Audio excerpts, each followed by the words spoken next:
সুপ্রিয় শিক্ষার্থীরা, আশা করছি তোমরা সবাই অনেক ভালো আছো। আজকে আমরা তাহারেই পরে মনে কবিতাটি পাঠ করব, আর এই কবিতার মাধ্যমে কবি কি বুঝিয়েছেন সেটি আমরা জানার চেষ্টা করব। তো চলো আমরা শুরু করি। তাহারে পরে মনে কবিতাটি লিখেছেন সুবে কামাল। তো এই কবিতাটি পাঠ করার পূর্বে আমরা কয়েক সেকেন্ডে এই কবিতার প্রেক্ষাপটটি জেনে নিই। কবি সুবে কামালের প্রাণপ্রিয় স্বামী সৈয়দ নেহাল হোসেন যখন মারা যায়, তখন কবি সুবে কামালের মনে একটা শোকাচ্ছন্ন ভাব তৈরি হয়, এবং যে শোকের একটা ছায়া তৈরি হয়, এই শোকের জন্য, এই কষ্টের জন্য কবি একদম নীরব হয়ে যায়। সেজন্য আহ, সেজন্য একদমই নীরব হয়ে যায়, এবং এই নীরবতা যেন কোনোভাবেই তার ভাঙছে না। এই প্রকৃতিও তার নীরবতা কোনোভাবেই ভাঙতে পারছে না। তো এই যে নীরব হয়ে গেছে, একটা শোকাচ্ছন্ন ভাব তৈরি হয়েছে। তো এই জন্য কবির মনে যেই একটা কবির মনে যে একটা খারাপ লাগা তৈরি হয়েছে, তো এই বিষয়টা নিয়ে কবি এবং কবি ভক্তের মধ্যে কিছু কথোপকথন হয়। তো এই কথোপকথনটাই মূলত আজকের আমার এই তাহারে মনে মনে কবিতাটি। অর্থাৎ এই কবিতাটি দুজন ব্যক্তির মধ্যে কথোপকথন হয়েছে। একজন ব্যক্তি হচ্ছে সুপে কামাল, অপর একজন ব্যক্তি হচ্ছে কবির ভক্ত, কবির নিজের ভক্ত। তো কবির ভক্ত কবিকে কিছু কথা বলে, এবং তার প্রেক্ষাপটে কবি তার ভক্তকে কিছু কথা বলে। তো চলো আমরা কবিতাটি শুরু করি। দেখো, বলা হচ্ছে যে হে কবি, নীরব কেন, ফাগুন যে এসছে ধরায়। অর্থাৎ কবির ভক্ত কবিকে বলছে যে হে কবি, আপনি নীরব কেন, মানে আপনি চুপ কেন। এই পৃথিবীতে, ধরা মানে হচ্ছে পৃথিবী, এই পৃথিবীতে তো ফাল্গুন মাস চলে এসছে, ফাল্গুন মাস চলে এসছে, তবুও আপনি নীরব কেন। এটা হচ্ছে কবির ভক্ত কবিকে বলছে। আমরা এই লাইন দ্বারা বুঝতে পারছি যে আহ, এই পৃথিবীতে বা আমাদের এই দেশে যদিও ফাল্গুন মাস চলে এসছে, তবুও কবি নীরব হয়ে আছে। আমরা জানি যে ফাল্গুন মাস অর্থাৎ বসন্তকালে এই পৃথিবীটা সবুজের সমারোহ হয়ে ওঠে। চারিদিকে সবুজ এবং ফুলে ফলে ভরে ভরে ওঠে। তো চারিদিকে ফুল ফলে ভরে ভরে উঠছে, প্রকৃতি যেন একটা নতুন সাজে সাজে সেজে উঠছে। তো প্রকৃতির এই সাজের সময় আপনি নীরব কেন, আপনার মুখে কোনো কথা নেই কেন, আপনি হচ্ছে উদাসীন কেন, এমনটা কবিভক্ত কবিকে প্রশ্ন করছে। ঠিক আছে? আচ্ছা, তারপর দেখো কী বলা হচ্ছে। এই লাইনটা পড়লাম, তারপর বলা হচ্ছে বসন্তে বসন্তে বরিয়া লবে নাকি তব বন্দনায়। অর্থাৎ তখন কবিভক্ত আরও কি বলছে যে এই বসন্তকালকে বরিয়া মানে বরণ করে, বরিয়া মানে বরণ করে, লবে মানে হচ্ছে নেওয়া, নাকি তব বন্দনায় মানে তোমার বন্দনায়। তো এই পৃথিবীতে যে বসন্তকাল চলে এসছে, মানে এই ধরাতে এই পৃথিবীতে যে বসন্তকাল চলে এসছে, তো আপনি কি এই বসন্তকালকে আপনার বন্দনাতে বরণ করে নেবেন না? আপনি চুপ কেন? কবির ভক্ত কবিকে এই কথাগুলো বলল। ঠিক আছে? আচ্ছা, তাহলে বিষয়টা কী হলো? বিষয়টা হচ্ছে যে কবি যেহেতু নীরব, কবি যেহেতু কোনো কোনো কথা বলছে না, কবির মনে একটা বিষণ্ণ ভাব চলে আসছে ওনার স্বামীর মৃত্যুর কারণে, সেজন্য উনি নীরব হয়ে আছে। এবং এই নীরবতার সময়ে এই পৃথিবীতে ফাল্গুন মাস চলে এসছে, যখন এই প্রকৃতি নতুন সাজে সেজে ওঠে, চারিদিকে সবুজ এবং চারিদিকে ফুলে ফলে ভরে ওঠে। তো এই সময় যেহেতু কবি নীরব আছে, তো কবি ভক্ত কবিকে প্রশ্ন করছে যে ফাল্গুন মাসে, এই সুন্দর একটা মাসে আপনি নীরব হয়ে বসেছেন কেন? আপনার বন্দনাতে কি এই ফাল্গুন মাসকে আপনি বরণ করে নেবেন না? এই প্রশ্নটা কবির ভক্ত কবিকে করলো। ঠিক আছে? আচ্ছা, তারপর দেখো কী বলছে। তবে বলা হচ্ছে কহিল সে স্নিগ্ধ আঁখি তুলি, দক্ষিণ দুয়ার গেছে খুলি, বাদামি নেবুল ফুল ফুটেছে কি আমের মুকুল, দক্ষিণা সমীর তার গন্ধে হয়েছে কি অধীর আকুল। অর্থাৎ যখন আহ, যখন হচ্ছে কবির ভক্ত কবিকে এই প্রশ্নগুলো করলো, তখন কবি স্নিগ্ধ আঁখি তুলে বলল, মানে একটা বিষণ্ণ, স্নিগ্ধ আঁখি মানে বিষণ্ণ আঁখি তুলে একটা বিষণ্ণভাবে বলছে যে দক্ষিণ দিকের দুয়ার কি খুলে গেছে, বাদামি লেবুর ফুল কি ফুটেছে, ফুটেছে কি আমের মুকুল কি ফুটেছে। তবে দক্ষিণা সমীর মানে যে বাতাস, দক্ষিণ দিকে সমীর কি তার গন্ধে অধীরভাবে আকুল হয়েছে। এই প্রশ্নগুলো কবি ভক্তই করছে, কারণ আমরা জানি যে এই সময়তেই একটা সুন্দর বাতাস বয়, দক্ষিণ দিক থেকে সুন্দর বাতাস বয়, এবং আমের মুকুল ফোটে, বাদামি লেবুর ফুল ফোটে। তো এই জন্য হচ্ছে কবি ভক্তকে এই প্রশ্নগুলো করছে, কারণ এগুলোর উত্তর যদি হ্যাঁ হয়, তাহলে কি, তাহলে বসন্তকাল চলে আসছে। তো এই প্রশ্নগুলো দ্বারা বুঝতে পারছি, যেহেতু কবি এই প্রশ্নগুলো করেছে, তার মানে কি কবি নিশ্চয়ই উদাসীন, কবি নিশ্চয়ই বুঝতে পারেনি যে আমের মুকুল ফুটেছে কিনা, বাদামি লেবুর ফুল ফুটেছে কিনা, দক্ষিণা সমীর তার গন্ধে আকুল হয়েছে কিনা, দক্ষিণ দুয়ার খুলে গেছে কিনা, এই বিষয়গুলো তো কবি লক্ষ্য করেনি, তাই না? লক্ষ্য করেনি বলেই কিন্তু কবিভক্তকে কবি এ কথা বলল। অর্থাৎ কবিভক্ত কবিকে বলে দিল যে হ্যাঁ, ফাল্গুন মাস চলে এসছে, আপনি বরণ করে নিচ্ছেন না কেন? তখন উদাসীন কবি, যেহেতু কবি জানে না যে বসন্তকাল চলে আসছে কিনা, তখন এই প্রশ্নগুলো করছে যে এই ঘটনা কি ঘটেছে পৃথিবীতে? যেহেতু যদি এই পৃথিবীতে এই ঘটনাগুলো ঘটে থাকে, তাহলে কি বসন্তকাল চলে আসছে? আর না ঘটলে আসে নেই। তার মানে এই প্রশ্নগুলো দ্বারা আমরা বুঝতে পারছি যে কবি আসলে জানেই না যে বসন্তকাল এসছে কিনা। তার মানে কবি উদাসীন, জানে না বলেই তো এই প্রশ্নগুলো করেছে, তাই না? আচ্ছা, তাহলে আমি একটু প্র্যাকটিক্যাল বোঝার চেষ্টা করি। মনে করো আহ, মনে করো এটা হচ্ছে কবির বাড়ি। সাপোজ মনে করো এটা হচ্ছে কবির বাড়ি। তো কবি কবি এবং কবিভক্ত, কবি, একজন কবি আর একজন কবিভক্ত কি কথোপকথন করছে, মানে একে অপরকে কথাবার্তা বলছে আর কি। তো মনে করো এটা এটা হচ্ছে দক্ষিণ দিকের দোয়ার, এটা হচ্ছে উত্তর, এটা দক্ষিণ, তারপর এটা পূর্ব, এটা হচ্ছে পশ্চিম, সাপোজ। ঠিক আছে? আচ্ছা, তো কবি কবিভক্তকে বলছে যে এই দক্ষিণ দিকের দুয়ারকে খুলে গেছে, এই যে দুয়ারটা যে আছে, এই দুয়ারটা কি খুলে গেছে? এই দক্ষিণ দুয়ার গেছে খুলি। আরও বলছে বাদামি লেবুর ফুল ফুটেছে কি, মনে করো এটা কি বাদামি লেবুর গাছ, মনে করো এটা হচ্ছে বাদামি লেবুর গাছ। তো এই যে বাদামি লেবুর গাছ আছে, এই গাছে কি ফুল ফুটেছে? এই গাছে কি ফুল ফুটেছে? এই গাছে কি ফুল ফুটেছে? এটা হচ্ছে কি কই প্রশ্ন করলো। এখন মনে করো এটা হচ্ছে আম গাছ, এটা মনে করো আম গাছ। বলছে যে ফুটেছে কি আমের মুকুল, এটা হচ্ছে আম গাছ। তো বলছে এই বাদামি লেবুর ফুল কি ফুটেছে? আরও কি যে আম গাছ যে আছে, আম গাছের কি কোনো মুকুল ফুটেছে? এগুলো হচ্ছে কই প্রশ্ন করছে। আরও কি প্রশ্ন করছে? প্রশ্ন করছে যে দক্ষিণা সমীর তার গন্ধে হয়েছে কি অধের গোল। তার বলতে কাকে বোঝানো হচ্ছে? তার বলতে বোঝানো হচ্ছে এই যে বাদামি লেবু আর হচ্ছে আমের মুকুলকে। তো দক্ষিণ দিকের দুয়ার আর দক্ষিণে বাতাস, তার মানে মনে করো যে বাতাস এই দিক থেকে আসছে, বাতাস এই দিক থেকে আসছে। আচ্ছা, যদি বাতাস যদি এই দিক থেকে আসে আর গাছ, বাতাবি লেবুর গাছ আর আম গাছ যদি এদিকে থাকে, তাহলে কী হবে বলো তো? এই বাতাসটি এই আমের মুকুল এবং বাতাবি লেবুর ফুলকে স্পর্শ করবে না? নিশ্চয়ই করবে। তাহলে কী হবে বলো তো? এই যে এই মুকুল আর এই ফুলের গন্ধে কি বাতাস বিমোহিত হবে না? বাতাসে কি তার গন্ধটা ছড়িয়ে যাবে না? নিশ্চয়ই ছড়িয়ে যাবে। তো বাতাস এদিক থেকে আসছে এবং আমের মুকুল এবং বাতাবি লেবুর ফুলকে স্পর্শ করে আসছে এবং এসে নিশ্চয়ই এই যে দক্ষিণ দিকের দুয়ারটা, এই দুয়ারের ভেতর দিয়ে প্রবেশ করবে এই বাতাসটা। এবং কবি ভেতর থেকে বুঝতে পারবে বিষয়টা এরকম না, কবি ভেতর থেকে বুঝতে পারবে যে যেহেতু এই বাতাসে দক্ষিণ দিক থেকে যে বাতাসটা আসে, সেই বাতাসে বাদামি লেবুর ফুলের গন্ধ পাওয়া যাচ্ছে এবং আমের মুকুলের ঘ্রাণ পাওয়া যাচ্ছে, তার মানে নিশ্চয়ই বসন্ত চলে আসছে, এটা বুঝতে পারবে। তো যেহেতু এই দক্ষিণ দুয়ারটা খোলা আছে কিনা সেটা যেহেতু বলা হয়নি, তো এই দক্ষিণ দুয়ার থেকে যদিও বাতাস আসছে, আমের মুকুল এবং বাতাবি লেবুর ফুলের গন্ধ তার তার এই দক্ষিণ দিকের বাতাসের থেকে বিমোহিত হয়েছে, তবুও কবি এই বিষয়টা লক্ষ্য করেনি। এই বিষয়টা কবি লক্ষ্য করেনি, কিন্তু কবিভক্ত লক্ষ্য করেছে। কবিভক্ত লক্ষ্য করেছে বলে তো বলছে, তাই না? কবিভক্ত বুঝতে পেরেছে যে হচ্ছে বসন্তকাল চলে আসছে, কিন্তু এই ঘটনাগুলো ঘটার পরেও কবি বুঝতে পারেনি। কী কী বুঝতে পারেনি? বাদামি লেবুর ফুল ফুটেছে ওটাও বুঝতে পারেনি, আমের মুকুল ফুটেছে এটাও বুঝতে পারেনি, এবং এই আমের মুকুলে এবং বাদামি লেবুর ফুলের গন্ধে যে এই বাতাসটা, দক্ষিণ দিকের এই বাতাসটা বিমোহিত হয়েছে, অধীর আকুল হয়েছে, এটাও কবি বুঝতে পারেনি। আর বুঝতে পারেনি বলেই কি কবি এই প্রশ্নগুলো করছে। ঠিক আছে? আচ্ছা, তো কবি এই প্রশ্নগুলো করলো, তারপরে আমরা বুঝতে পারলাম যে কবি এই বিষয়ে উদাসীন, বুঝতে পারেনি বলেই এই প্রশ্নগুলো কবি করেছে। অর্থাৎ বসন্তকাল পৃথিবীতে এসছে কিনা এটা কবি জানেই না। ঠিক আছে? আচ্ছা,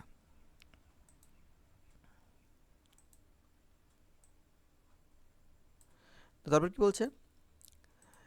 তারপরে কবির ভক্তও বলছে এখনও দেখোনি তুমি। কবির ভক্ত কবিকে তখন বলছে তুমি এখন এগুলো দেখোনি, যে যে বাতাবি ফুল ফুটেছে, আমের মুকুল ধরেছে, তারপরে গন্ধে অধীর আকুল হয়েছে দক্ষিণা সমীর, এগুলো তুমি এখনও দেখোনি?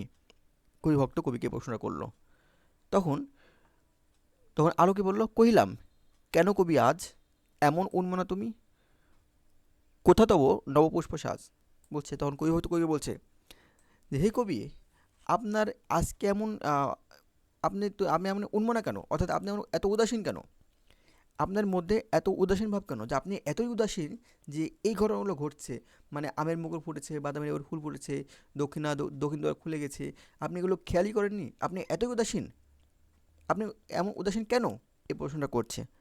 আরও প্রশ্ন করছে কি, কোথা তব নব পুষ্পশ্বাস, তব মানে তোমার, তব মানে হচ্ছে তোমার, বলছে যে তোমার আজকে নতুন পুষ্পশ্বাস কোথায়, অর্থাৎ কবি সুফিয়া কামাল যখন এই বসন্তকাল পৃথিবীতে আসে, তখন নিশ্চয়ই যেই ফুল আমাদের পৃথিবীতে ভরে ওঠে, যে ফুল এবং ফলে, তো সেই ফুল দিয়ে কবি নিশ্চয়ই সাজুগুজু করে।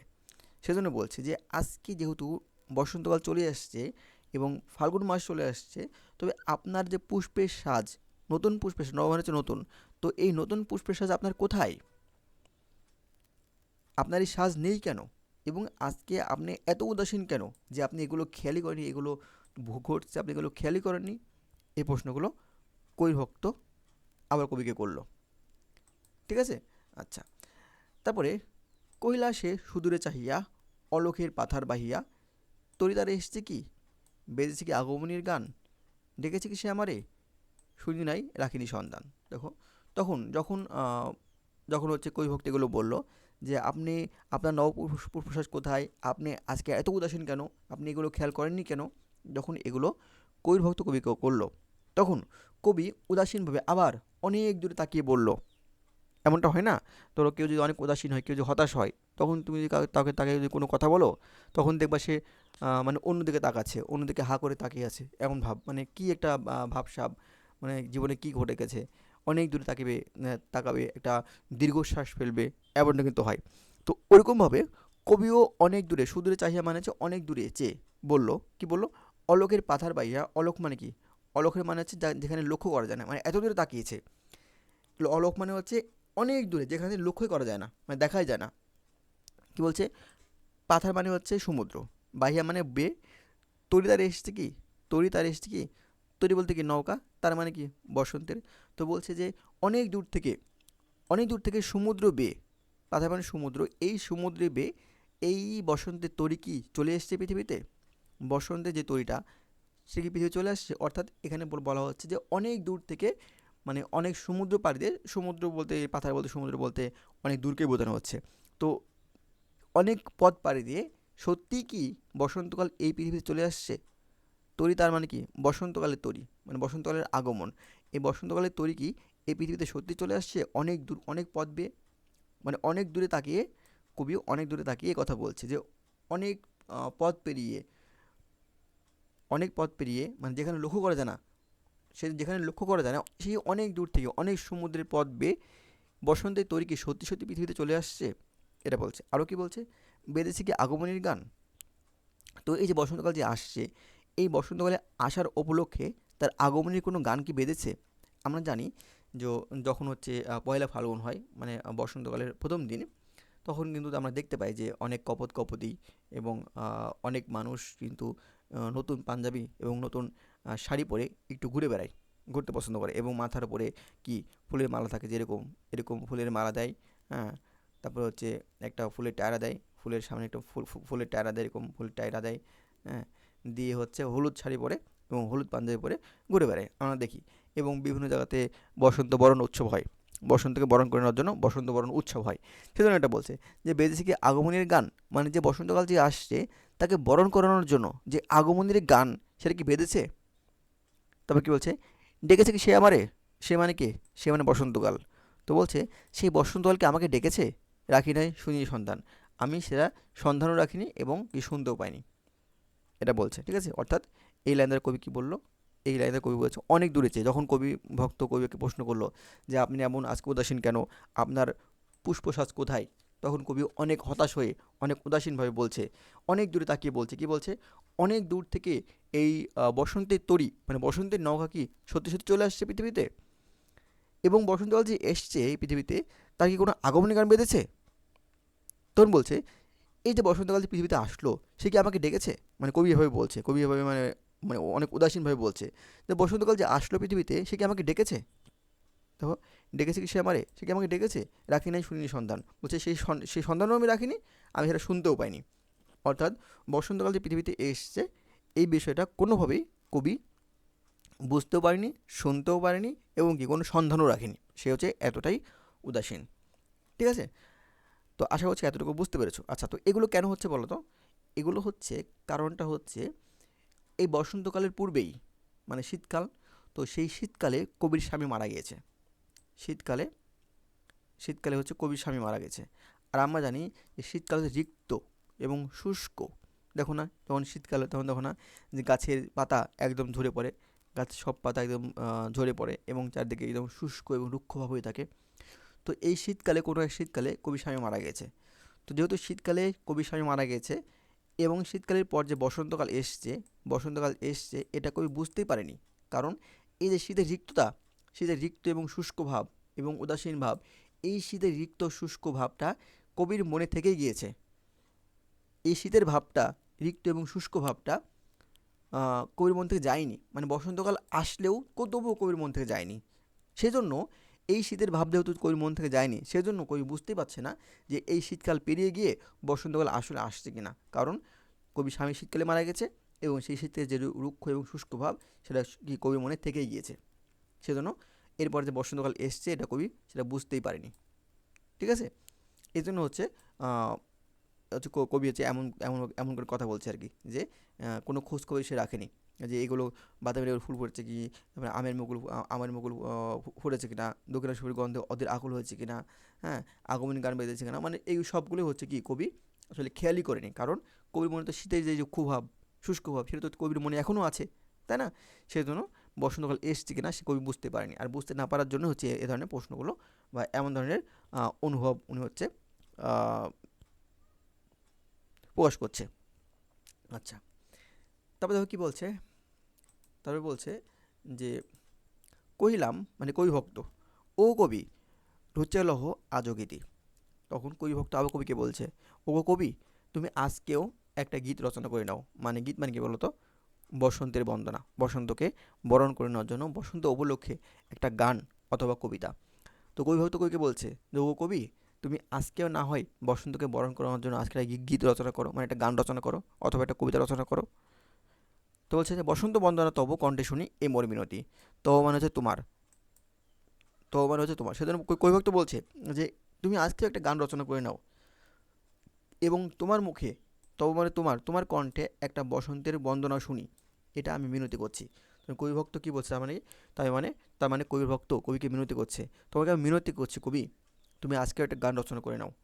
বসন্তকে বরণ করে, বসন্তকে বরণ করে, বসন্তের বন্দনা করে তুমি আজকে একটা গীতি রচনা করো এবং সেই গীতিটা আমি তোমার মুখ থেকে শুনতে চাই, এটা আমি মিনতি করছি। কবির ভক্ত কবিকে কথা বলল। ঠিক আছে? আচ্ছা, তারপর ধর কী বলছে, কইলে সে মৃদু মধু স্বরে স্বরে, নাই হলো না হোক এবারে, আমার গাহিতে গান বসন্তরে আনিতে ধরিয়া, রয়নি সে তো ভুলিনি, এসছে তো ফাল্গুন সরিয়া। অর্থাৎ তখন কবি আবার মৃদু মধু স্বরে মানে অনেক মৃদু মধু স্বরে বলতে বোঝানো হচ্ছে অনেক আস্তে, একদম সুন্দর করে, একদম আস্তে। দেখো না, যে খুব উদাসীন থাকে, তাকে ধরো তুমি অনেক বোঝাচ্ছ, তখন তোমাকে কী বলবে, এই যা তোমার ভালো লাগছে না, কথা শুনতে ইচ্ছা করছে না, এভাবে বলবে না? অনেক আস্তে ধীরে বলবে না? বলবে, তাই না? সেজন্যই দেখো কবি এভাবে বলছে, অনেক আস্তে মৃদু সুরে বলছে। তখন কী বলছে, যে নাই হলো না হোক এবার, বলছে যে প্রতিবার তো গীত রচনা করি, তো এবার না হয় সে গীত নাই হলো, এবার নয় গীত আমি রচনা নাই করলাম। তো বলছে, আমার গাহিতে গান বসন্তের আনিতে ধরিয়া ধরিয়া, রয়নি সে তো ভুলিনি, এসছে তো ফাল্গুন সরিয়া। অর্থাৎ বলছে যে আমার গান রচনা করার কী দরকার, এবার না হয় না হোক, আমার গান রচনা করার কী দরকার, আমার গান গাওয়ার জন্য, আমার গান শোনার জন্য, দেখো আমার গাইতে গান মানে আমার গান শোনার জন্য সে তো আর ভুলে থাকেনি, সে তো ফাল্গুনকে স্মরণ করে চলে আসছে। কে চলে আসছে? বসন্তকাল। অর্থাৎ ফাল্গুন মাসকে স্মরণ করে এই বসন্তকাল এই পৃথিবীতে চলে আসছে।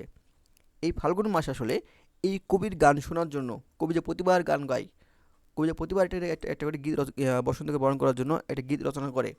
তো এবার তো এই গীত রচনার অপেক্ষা করে বসন্তকাল তো আর বসে থাকেনি। বসন্তকাল তো এই ফাল্গুন মাসকে স্মরণ করে ঠিকই চলে আসছে, কবির অপেক্ষা তো থাকেনি। সেজন্য কবি বলছে, যেহেতু আমার এই গীত রচনার অপেক্ষা ফাল্গুন মাস করেনি, মানে বসন্তকাল করেনি, ফাল্গুনকে স্মরণ করে যেহেতু সে চলেই আসছে, সেহেতু এবার না হয় এবার না হয় সেই গীত রচনা নাই হোক। ঠিক আছে, এটা বলা হচ্ছে। অর্থাৎ যখন কবি ভক্ত কবিকে বলল যে আমি মিনতি করছি তুমি এবার একটা গীত রচনা করো, গীতি রচনা করো এবং সেই গীতি তোমার কণ্ঠে আমি শুনি, এটা মিনতি। তখন কবি বলছে কি, অনেক মৃদু মৃদু স্বরে বলছে যে আহ, সে তো আর বসে থাকেনি, সে তো ঠিকই ফাল্গুন মাসকে স্মরণ করে চলে আসছে। যেহেতু সে ফাল্গুন মাসকে স্মরণ করে চলে আসছে আমার গান রচনা করার জন্য বা আমার গীতি শোনার জন্য, সে তো আর বসে থাকেনি। যেহেতু সে বসে থাকেনি, ফাল্গুন মাসকে স্মরণ করে সে চলে আসছে, তারপরে এবার আর যদি আর নাই হোক, এবার আর এই গান রচনা করা বা গীতি রচনা করা নাই হোক, এবার না হয় না হলো। এটা হচ্ছে কবি বলল। আচ্ছা, তারপরে কহিলাম, মানে কবি ভক্ত বলছে আবার, কহিলাম ও কবি, অভিমান করছো কি তাই? যদিও এসছে তবু তুমি তারে করিলে বিথাই। অর্থাৎ কবি ভক্ত কবি বলছে যে তোমার তোমার গীতি রচনা করার অপেক্ষা সে করেনি। মানে বসন্তকাল তোমার গীতি শোনার, মানে তোমার গান শোনার জন্য বা তোমার বন্দনা শোনার জন্য বসন্তকাল অপেক্ষা করেনি।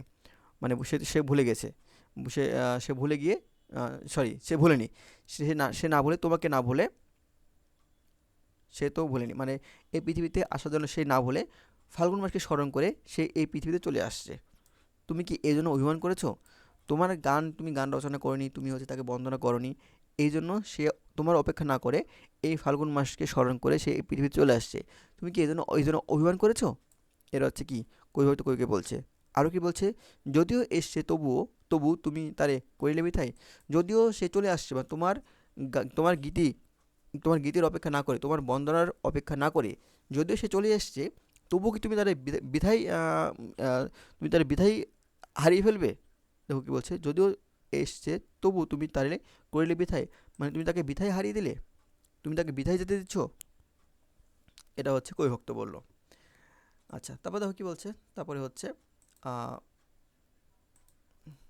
তারপর হচ্ছে কবি বলছে, কহিল সে পরম হেলাই, মানে অনেক হেলা নিয়ে বললো, মানে একদমই এমনভাবে বললো যে মনে হচ্ছে যে কিছুই না। হ্যাঁ, মানে কোনো ক্যারি করলো না, কেয়ার না করে কী বললো, বিধা কেন ফাল্গুন বেলায় ফুটেনি কি, আহ, ফুল কি ফুটেনি শাকে, পুষ্পারতী লভেনি কি ঋতুরাজন, মাধবকুড়ি তার মাধবকুড়ির বুকে গন্ধ নাহি, করেনি সে অর্ঘ্য বিলোচন। অর্থাৎ তখন কবি বলছে যে আমি কেন বৃথা হবে কেন, আমি তাকে বৃথা কেন করবো? যেহেতু কবি কবি হচ্ছে, সরি ফাল্গুন মাস হচ্ছে আমার গীতির জন্য সে অপেক্ষা করেনি, সেটা ঠিক আছে। কবি, সরি, এই কি বলছি, এই বসন্তকাল যদিও আমার এই গীতের জন্য অপেক্ষা করেনি, তবুও ফাল্গুন বেলাতে, মানে এই ফাল্গুন মাসের সময় ফুল কি ফোটেনি শাকে, মানে ফুল কি শাকে ফোটেনি, মানে বসন্তকে বরণ করে নেওয়ার জন্য ফুল কি শাকে ফোটেনি, নিশ্চয়ই ফুটেছে। পুষ্পারতি লবের কি ঋতুরাজন, পুষ্পারতি মানে পুষ্পের আরতি, মানে পুষ্পের পূজা, পুষ্প মানে কি ফুল, ফুলের পূজা। তো এই ফুলের পূজা, এই ঋতুরাজন মানে কি বসন্তকাল, এই বসন্তকাল কি এই ফুলের পূজা লাভ করেনি? নিশ্চয় করেছে। মাধবী কুড়ির বুকে গন্ধ নেই, মাধবী যে কুড়ি আছে, মানে মাধবী যে ফুল, সেই মাধবীলতার ফুল কি তার বুকে গন্ধ কি নাই? নিশ্চয়ই আছে। করেনি কি অর্ঘ্য বিরোচন, তাকে কোনোবার পূজা পূজা দেয়নি? নিশ্চয় দিয়েছে। ঠিক আছে, তো এটা হচ্ছে কবি বলল। আমি যদি সংক্ষেপে বলি, তো কবি ভক্ত বলছে যে তুমি কি এই জন্য অভিমান করেছো, যদি তোমার গান শোনার জন্য সে অপেক্ষা না করে চলে আসছে, তুমি কি এই জন্য কি তুমি অভিমান করেছো? আর যদিও সে এসছে, তবু কি তুমি তাকে বৃথাই, মানে যেতে দেবা বা বৃথাই হারাবা?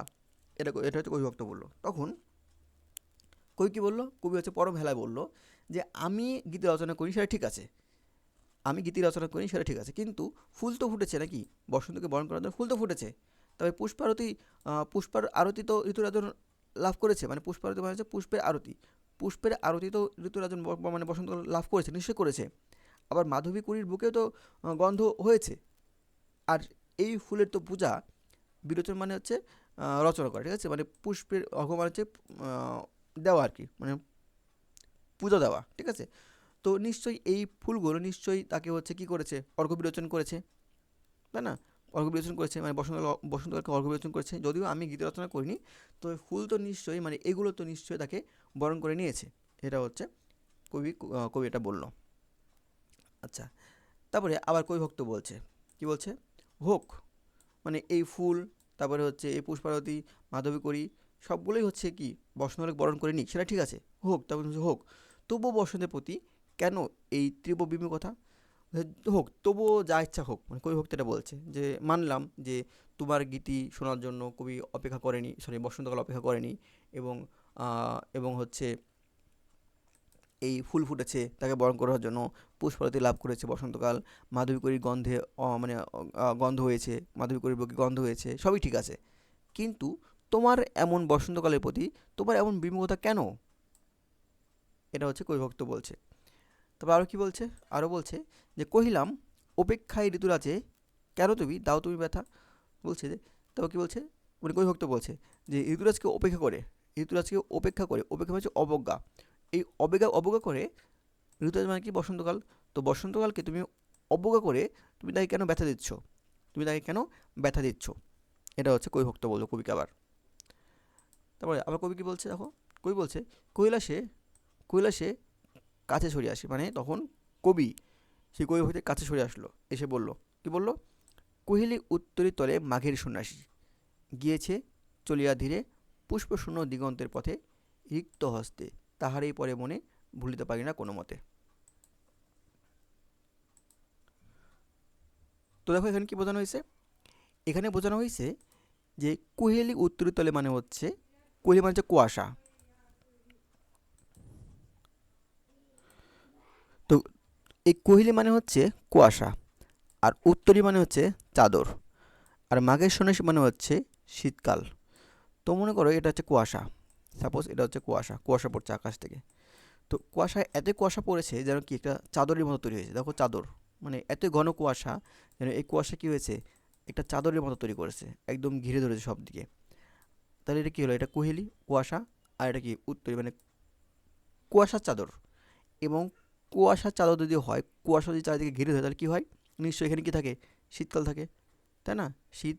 তারপরে কুয়াশা, কুয়াশা যদি একটা চাদর রূপে কাজ করে তাহলে কী হয়, এটা একটা শীতকাল রূপে কাজ করে, মানে শীত হিসেবে কাজ করে, তাই না?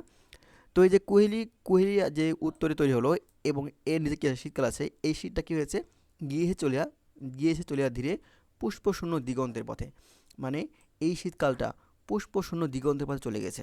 কারণ আমরা জানি যখন শীতকাল চলে যায়, শীতের শেষে আমাদের যে গাছ আছে না, গাছ, এই গাছের যে যত পাতা আছে সব পাতা কী হয়, ঝরে পড়ে, এবং চারিদিকে একদম রিক্ত এবং শুষ্ক ভাব চলে আসে। সেজন্য এরা বলছে যে এই শীতকাল কুয়াশার চাদরের তলে যে শীতকাল আছে, সেই শীতকালটা কি দিগন্তের পথে চলে গেছে, কীভাবে চলে গেছে, পুষ্প শূন্য করে দিয়ে, চারিদিকে পুষ্প শূন্য করে দিয়ে, কীভাবে চলে গেছে, রিক্ত হস্তে মানে শূন্য হাতে, শূন্য হাতে করে দিয়ে চলে গেছে।